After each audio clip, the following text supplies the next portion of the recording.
objectives here are to discuss the principles of monitoring the respiratory system, cardiovascular system, neurological status and renal function, liver function, and nutritional status of the patient in intensive care.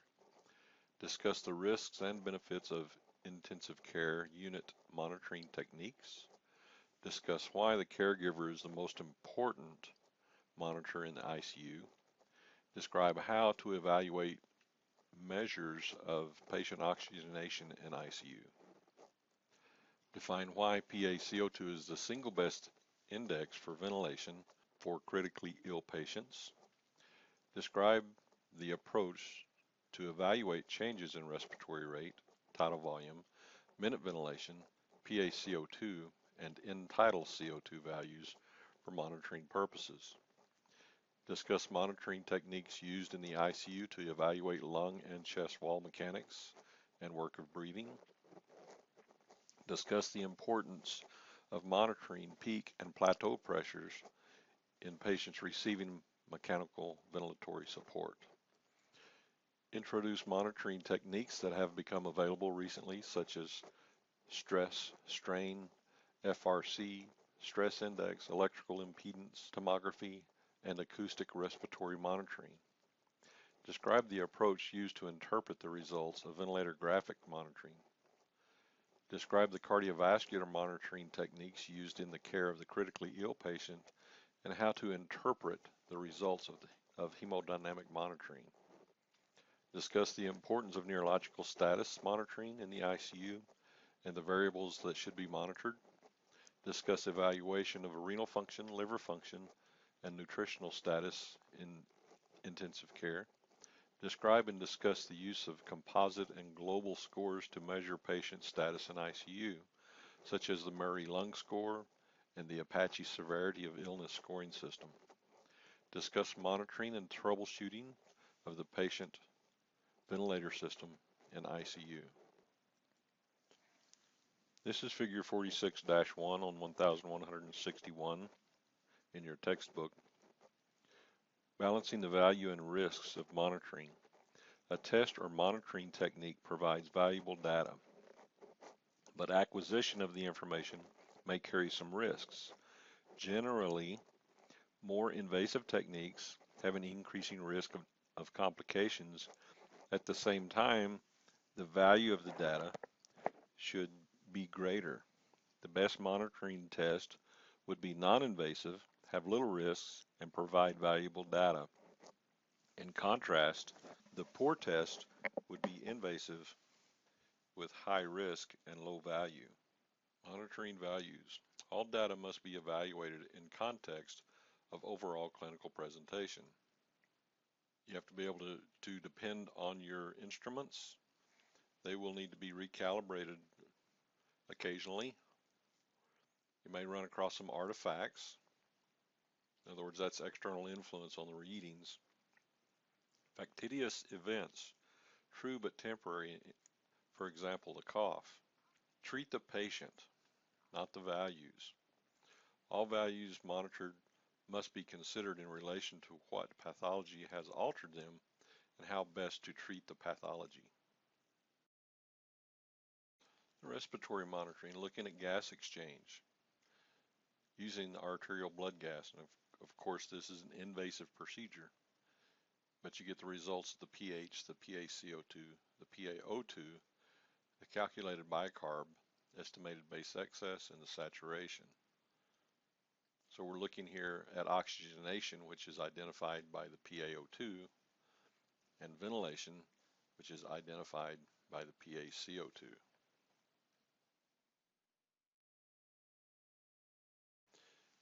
This is figure 46-3. These are just some models representing gas exchange. On the top left-hand side here, we have the normal ventilation perfusion matching. So this is without disease pathology or anything like that. Just to the right of that, in the right corner, right upper corner, ventilation perfusion mismatching. And we've talked a lot about this, and so positioning here can play an important role. Maybe other things like pathology, things like that may be the cause here. And of course, the VQ mismatching is easily treatable by oxygen, and most of the time it responds real well. Bottom left-hand corner is the shunt, where you have good blood flow, but minimal ventilation, if any. And so you have to address this with pressure. The dead space unit is where you have good ventilation, but the blood flow is limited. Pulse oximetry is one of the most common used monitoring items by the respiratory therapist. However, again, you have to be able to trust the readings that it gives you, and especially with the pulse oximetry, you have to be on guard for inaccurate or unreliable values. So things that affect the pulse oximeter is a motion artifact. In other words, the patient that's wearing the probe is moving. Either their finger that's the probe is on, or the foot, like the baby in the nursery, is kicking back and forth. The motion artifact can sometimes give you bad readings. Environmental light, sunlight, fluorescent lights, sometimes can affect that. Anemia is also another one. Deeply pigmented skin, carboxyhemoglobin or methemoglobin. Both of those conditions are going to give you inaccurate readings. Nail polish can affect the reading. It's better if they don't have any nail polish at all on. Bloodborne dyes, like what they might get when they're going to CT and they need contrast during the test. Other things we measure concerning oxygen consumption. This is difficult to measure, so it's seldom used in practice. But in theory, normal consumption is about 250 mLs per minute, or about 25% of oxygen delivery. The 8A gradient. Remember what this is, the P large A O2 minus the PaO2. And we're evaluating the diffusion process from the alveoli into the artery. On 21%, the oxygen gradient is about 5 to 15 torr. On 100%, the gradient can be as high as 100 to 150 torr. And so abnormal increases are associated with gas exchange. The PaO2 can be estimated at multiplying the FiO2, the number, times 5. And this is a quick gross estimation.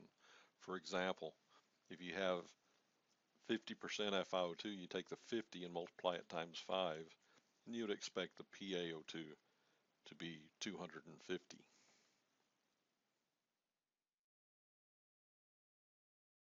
The PF ratio is another oxygen measurement that's growing in popularity recently. The normal PF ratio is about 400 to 500. And in acute lung injury, this falls to below 300, and in ARDS it's less than 200. This is what they use to differentiate between the acute lung injury and the ARDS patients. Most reliable index of gas exchange if the FiO2 is greater than 50 and the PO2 is less than 100 torr. A good thing about this is there's no cooperation needed as far as the patient is concerned, as far as taking a deep breath or exhaling or anything like that. The physiologic shunt, QS2QT. The Q is perfusion, so QS is the perfusion percentage that's shunt, and then the QT is perfusion total. And so this becomes a percentage as you do this calculation. And so typically you have 3 to 5% that's shunted anyway, just normally. This is increased if pulmonary venous admixture occurs. Mixed venous blood exits the AC membrane unchanged. Monitoring ventilation. The routine monitoring includes the PaCO2, which defines the adequacy of ventilation. Ventilation is the only way the CO2 is eliminated. that's the best way to evaluate ventilation is by measuring the CO2. In addition, the tidal volume, the respiratory rate, and the minute ventilation. If you're in pressure control ventilation, then instead of the tidal volume, you'd be watching the pressure. Low tidal volumes and high respiratory rate often indicate distress, especially if the patient is breathing spontaneously and they're having to work real hard to maintain their minute ventilation. The dead space ratio, the VD-VT ratio, normally 20 to 40%. Higher ratios indicate more wasted ventilation. And in the ICU, it's common to be greater than 60%. But greater than 60%, a patient is unlikely to sustain spontaneous ventilation. And in fact, is that one of the weaning guidelines, if they have more than 60% dead space, you don't wean them. The calculation for dead space is this.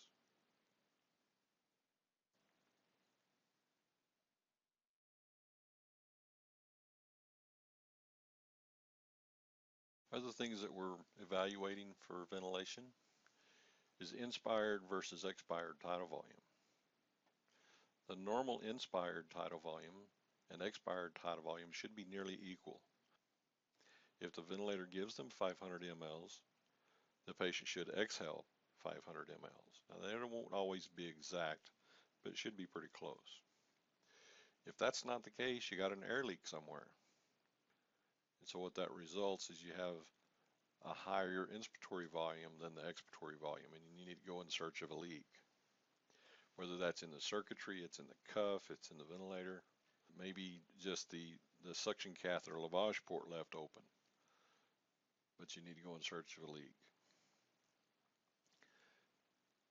Capnography, this is where we actually attach a device to and measure the exhale gases on a continuous basis, and we have a tracing following up here. Capnometry is where we actually collect the gases and run them through a blood gas machine, much like a blood gas, but it's not blood, it's just gas. This is figure 46-4 on page 1167 of your text. This is a single breath capnogram. Now when you do capnometry, then you're going to have a continuous tracing, much like a pulse oximeter, except for this is measuring exhaled CO2. So you see the different phases here. Phase 1 is the anatomic dead space. Phase 2 is transition from anatomic dead space to alveolar plateau, and phase 3 is the alveolar plateau. And then of course right there at the corner where it says begin inhalation, that's where you record your end-tidal CO2 value. And then of course it returns to baseline after that. We're also going to watch the compliance. The compliance is the change in volume over change in pressure. Or the static compliance is the one we're most concerned with. That's the one that tells us the condition of the lungs. The effective tidal volume, or the exhale tidal volume, divided by the difference between the plateau pressure and the PEEP. Normally static compliance is about 60 to 100 mLs per centimeter of water. In severe ARDS, they may be less than 25. And many pulmonary diseases alter compliance. This is box 46-7 on page 1169. This is common causes of changes in compliance and resistance in mechanically ventilated patients. Decreased lung compliance examples are atelectasis, pneumonia, pulmonary edema, ALI, ARDS, pneumothorax, fibrosis, and bronchial intubation. Decreases in thoracic compliance include obesity, ascites, and chest wall deformity. Reasons for increased compliance include improvement in any of the above listed conditions and pulmonary emphysema. Increasing thoracic compliance includes improvement in any of the above listed conditions, flail chest, position change, and sitting the patient up. We're also going to watch the resistance. The airway resistance is equal to the peak inspiratory pressure minus the plateau pressure, that value divided by the flow in liters per minute, and all of that multiplied times 60. What that 60 does is it turns the minutes into seconds. And so normally it's 1 to 2 centimeters of water per liter per second. Intubated patients typically have 5 to 10 centimeters of water per liter per second, or even more. Again, this is box 46-7. Reasons for increased resistance include small endotracheal tubes, secretions, pluggings into tracheal tubes, biting on endotracheal tubes, increase in bronchospasm or mucosal edema, increased secretions, increased airway obstruction, and high gas flow rate, or even increasing the gas flow. Reasons for decreased resistance, of course that's what we want, right? Of all of these, decreased resistance is the thing we're after. Reasons that you might have decreased resistance are improvement in any of the above listed conditions, bronchodilator administration, suctioning and airway care, use of lower inspiratory gas flow rate. Now, of course, when we talk about compliance and resistance, pretty much in compliance, the Goldilocks principle plays a role here. Too much compliance or too little compliance always increases the work of breathing, so that it needs to be in a normal value to have normal work of breathing. Airway resistance is a little bit different in that we always want less resistance. So even if we have a resistance that's too low, that's okay, that's even better. But as the resistance increases, the work of breathing increases also. For intrinsic PEEP or Auto-PEEP, Auto-PEEP is caused if exhalation is incomplete. This causes an increase in FRC and the mean alveolar pressure, and often causes increased work of breathing on the patient's part. So the way that you deal with Auto-PEEP is you decrease the minute ventilation, you increase the expiratory time or decrease the inspiratory time.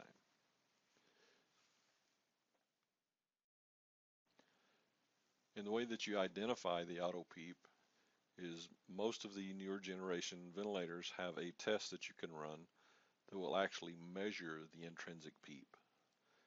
Other than that, it may go unnoticed. It may be identifiable on the graphics. If you're looking at the flow rate, the exhale flow rate will not return to baseline before the next breath is given. You also might be able to identify this by breath sounds. If the patient is wheezing, if the wheezing doesn't end before the next breath is delivered, you likely have Auto-PEEP.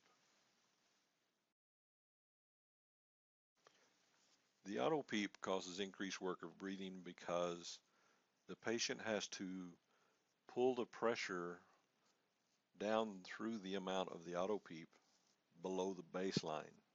That increases the work of breathing. In other words, that pretty much increases the trigger sensitivity for each breath that the patient tries to take.